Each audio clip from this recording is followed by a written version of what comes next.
quê? Porque eu vinha de uma série de pesquisas, quando eu estava ainda aqui na universidade, no SEBRAP, não é? Nos quais eu tinha trabalhado com movimentos sociais, eu tinha trabalhado com organizações da periferia de São Paulo, do Rio, de Pernambuco, e eu tinha muito claro para mim esse papel novo, essa energia que a sociedade civil brasileira tem e que não é reconhecida.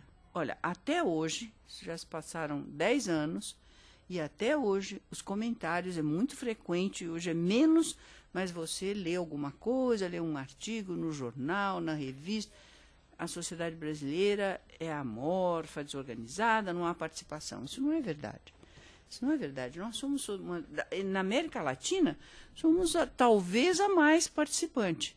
Depois tem a Colômbia, mas aonde existe uma trama muito grande de participação popular.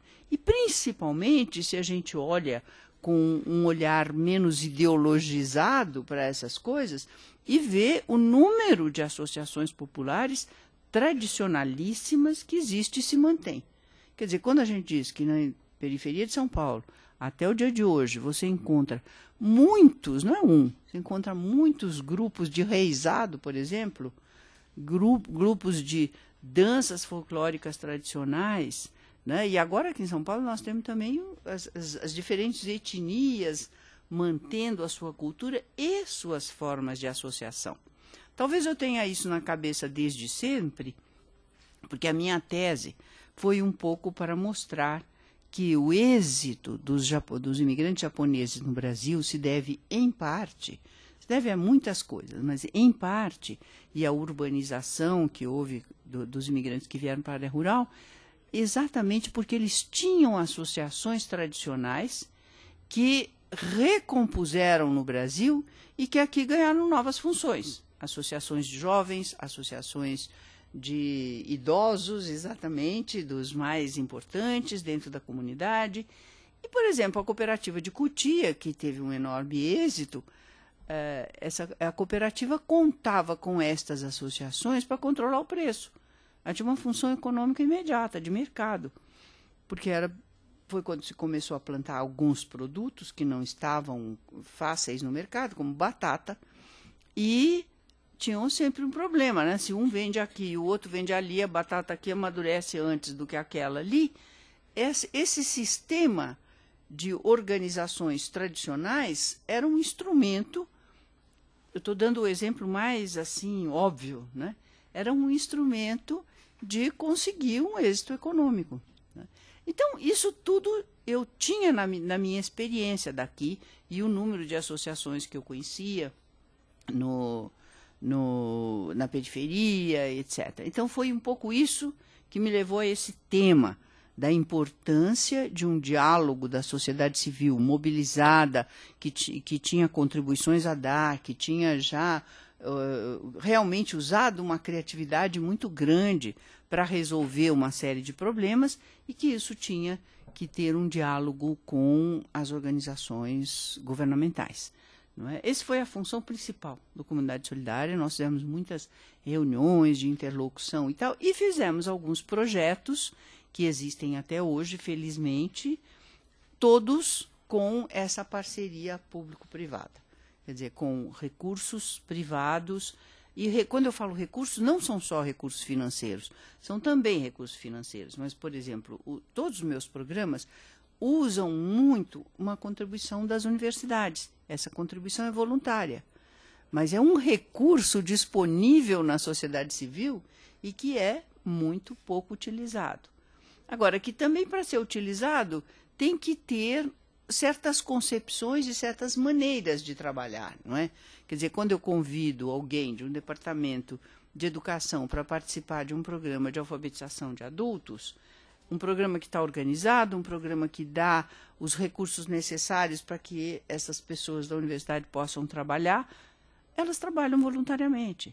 Não é? Quando eu faço um programa Universidade Solidária, é todo baseado nas universidades, com os alunos e os professores que trabalham voluntariamente. Então, isso são recursos da sociedade que estão disponíveis, que são da melhor qualidade e que podem, evidentemente, ser incorporados se a gente pensa as coisas assim, se a parceria é um dado da organização de uma política social. Evidentemente, se um departamento do governo, em qualquer nível, faz um projeto que seja, por exemplo, de alfabetização de adultos, e depois vem para a universidade e diz, olha, você vem aqui fazer esse pedacinho do meu projeto, a universidade vai dizer quanto você me paga. Só se for uma troca de serviço, porque isso não é uma participação, isso não é parceria, né? Então, nós usamos muito isso. E o que eu estou querendo contar para vocês é exatamente que foi para uma nova situação aqueles conhecimentos que eu tinha, aquela vivência que eu tinha adquirido exatamente dentro da universidade, como pesquisadora e como antropóloga, olhando as coisas com um olhar que foi treinado como antropóloga, né? E eu acho que isso foi, para mim, muito positivo, e é isso que eu defendo, que não se deve ter um modelo, mas se deve ter as possibilidades de que as pessoas utilizem aquilo com o qual estão familiarizadas e podem fazer bem, né? Eu acho que a gente está maduro quando a gente descobre que tem coisas que a gente sabe fazer bem e tem coisas que a gente não faz tão bem. Então, vamos nos dedicar àquilo que a gente sabe fazer bem, não é? Eu acho que é melhor para todo mundo. Mas, deixando de lado, então, já essa coisa pessoal, que eu sei que faz parte aqui da nossa aula, mas encarando mais de perto os conceitos que me foram propostos, que eu gostei muito quando recebi a proposta, que, na verdade, é uma proposta que reúne desenvolvimento humano, desenvolvimento local e global, né? O global, o local e o desenvolvimento humano. Eu acho que esse tema é de uma enorme atualidade, acho que realmente vale a pena a gente pensar um pouquinho. E vou propor a vocês, porque discutir com jovens para mim sempre foi muito interessante. E eu acho que esses novos conceitos, né, esses conceitos, o global, o local, o desenvolvimento humano já não é novo, mas este jogo do desenvolvimento local e a globalização é algo que está muito aqui na nossa experiência, em tudo que a gente lê, etc. Mas eu acho que eles não estão muito bem definidos, que eles ficam, às vezes, muito pouco claro o que a gente está entendendo por essas distinções. E acho que a gente tem que olhar um pouquinho para trás para a gente entender conceitos novos. Os conceitos têm história, eles não aparecem assim do nada, né? E aí eu vou, mais uma vez, usar a minha experiência de antropóloga, porque eu acho que, nesse caso, esclarece bastante algumas coisas sobre a utilização desses conceitos, né? Bom, hoje em dia, nós temos que ter como ponto de partida que nós vivemos num mundo que é um mundo conectado. É um mundo onde as tecnologias inovadoras de comunicação realmente produziram um contato, uma conexão como nunca houve antes, não é? Não vou me lembro que no ano passado também eu falei um pouco dessas tecnologias, e não é que seja uma obsessão tecnológica, mas eu acho que o papel que elas têm na nossa vida cotidiana não está devidamente avaliado. E, portanto, às vezes a gente fica trabalhando com um conceito de sociedade ou de política pública que não considera o quanto essa mesma sociedade e essa situação já mudou.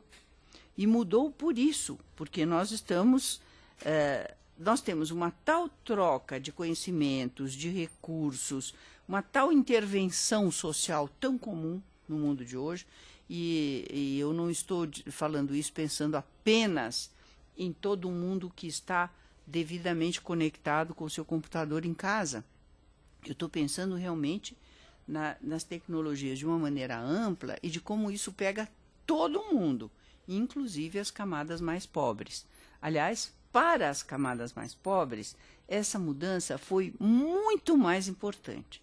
Mas sempre que eu discuto esse assunto, eu vejo que há sempre essa história. Não, esse conceito que está muito divulgado também, que é o da exclusão digital, é um conceito muito ruim. Eu primeiro não gosto de exclusão de nada, porque eu não vejo nada, ninguém excluído de tudo. E esse conceito é complicado, porque as pessoas podem não ter acesso direto à utilização permanente da internet, por exemplo. E em geral, quando se fala exclusão digital, se pensa isto, né? Exclusão da internet. Que também não é tão verdadeira, porque nós temos milhares de oportunidades que as pessoas têm de entrarem na internet. E daí, o erro mais grave que esse conceito leva é que, quando a gente quer resolver este problema, porque é um problema, então a gente faz escolinha de informática, como eu chamo, né? Eu tenho um concurso de projetos de capacitação de jovens e tal, e o que me aparece do que eu chamo escolinha de informática não conecta ninguém com ninguém. É a mesma coisa que você ensinar alguém a usar uma máquina de escrever. Não é? Uma máquina mais sofisticada, melhor. Eu, por exemplo, uso o computador um pouco como máquina de escrever, porque a minha geração não foi treinada para isso, né? Mas é evidente que você aprender, você bota lá um coitadinho e põe, ensina o Word, ensina Excel, ensina não sei o que, manda ele para casa. Quer dizer, isso que eu chamo de escolinha de informática. Isso não conecta ninguém com ninguém, né? Agora, a própria pessoa se conecta, porque essa tecnologia é uma tecnologia de autoinformação. Então, não tem dúvida que uma grande parte desses meninos eles são office boys, eles usam o computador na hora do almoço, eles vão nos cybercafé, em todo lugar tem isso. Então, não é essa a exclusão. A exclusão é como é que a gente coloca eles realmente no mundo, como é que a gente conecta. Não é saber escrever no Word e fazer um trabalhinho para a escola consultando os dados do IBGE. Não é isso que é conexão, né? Agora, a gente tem que pensar que essa conexão não está só aí. Por exemplo, se a gente pensar 2 segundos na rapidez com que a nossa vida cotidiana mudou totalmente à base dessa introdução das novas tecnologias, então é muito impressionante que a gente não pensa nisso. Mas vamos pensar no telefone. Há 10 anos atrás, não, se eu começar a pensar 20 anos atrás, aqui em São Paulo, era assim, a gente ligava o telefone, desligava, não tinha linha. Então, você ia fazer outra coisa, eu me lembro que eu morava numa casa, tinha um corredor muito grande, o telefone ficava no começo, então deixava o telefone fora do gancho e ia fazer tudo que tinha que fazer, arrumava o armário, aí voltava, tem linha? Não, não tem linha. Era assim, quer dizer, telefone não era forma de comunicação. Vocês já nasceram com o telefone funcionando. Bom, depois ele começou a funcionar melhor, depois ele se expandiu e hoje todo mundo tem telefone, etc. e tal. Depois veio o celular, que no começo era uma distinção de classe, as pessoas andavam com o celular assim para mostrar que tinha.